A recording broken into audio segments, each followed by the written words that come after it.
हाय, तो आज हम करने वाले हैं C3 साइकिल। तो इसमें पहले मैं आपको 3-4 थोड़ी-सी छोटी-मोटी चीज़ें बता दूँगा, उसके बाद पूरा जो एनसीईआरटी में भी जो डायग्राम है उसको पूरा एक्सप्लेन कर दूँगा, ठीक है? जो पूरा साइकिल बनाया हुआ है एनसीईआरटी में उसकी बात कर रहा हूँ, ठीक है?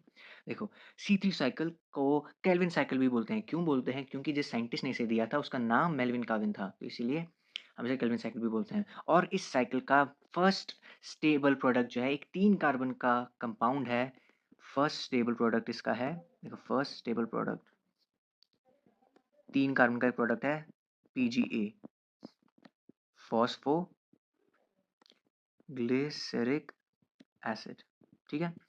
और प्राइमरी कार्बन एक्सेप्टर यहाँ पे कौन है?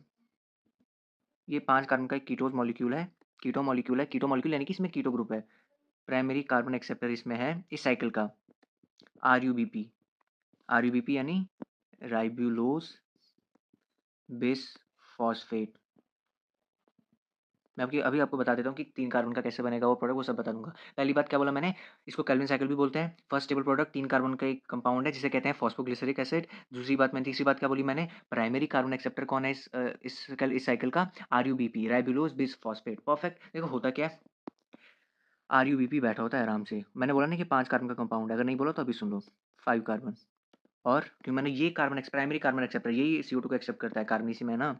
तो ये 1 कार्बन है, तुम्हें पता ही है। ये जुड़ जाते हैं और बनाते हैं 6 कार्बन का एक कंपाउंड। लेकिन दिक्कत क्या होती है, जो 6 कार्बन का एक कंपाउंड बनाते हैं वो अनस्टेबल होता है। अब कोई भी चीज़ अनस्टेबल तो रहना नहीं चाहेगी, इसलिए ये टूट जाता है। 3 कार्बन, 3 कार्बन और जो ये 3 कार्बन का प्रोडक्ट बन जाता है, ये है हमारा PgA। परफेक्ट।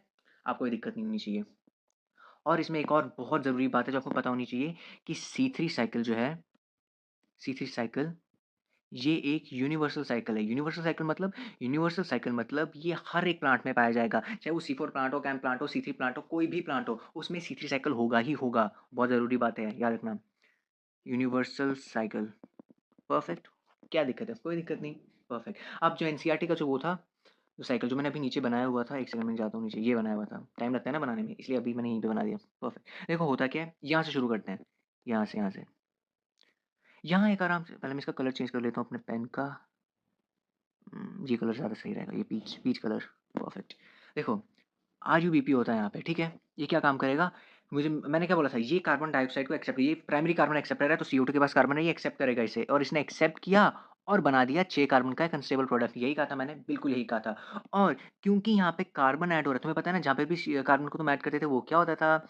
कार्बोक्सिलेशन। इस स्टेप में तुमने CO2 को लिया है, कार्बोक्सिलेशन हो गई। ये फर्स्ट स्टेप इसका आता है इस साइकिल का, कार्बोक्सिलेशन। और स्टेप होता है ये, RUBP लेता है CO2 को, कार्बोक्सिलेशन होती है in the presence of an enzyme called rubisco enzyme. Rubisco enzyme याद रखना, बहुत ज़रूरी एंजाइम है ये। डन हो गया। अब क्योंकि अनस्टेबल है तो वो स्टेबल रहना चाहेगा, तो ऑफ कोर्स होगा क्या, इसको तोड़ देंगे हम। 3-3 कार्बन के ये बन गए, देखो 3-3 कार्बन का ये बन गया, परफेक्ट। और ये आपका स्टेबल प्रोडक्ट बन गया PgA। अब क्योंकि तुम यहाँ पे तोड़ रहे हो यार, इनके बीच के बॉन्ड्स तो होंगे ना, जो मॉलिक्यूल बॉन्ड्स होंगे ना इनके बीच में, तो उनको तोड़ा तो उनकी एनर्जी लगेगी। और क्या खर्च हुआ, 2 ATP और 2 NADPH खर्च हुए।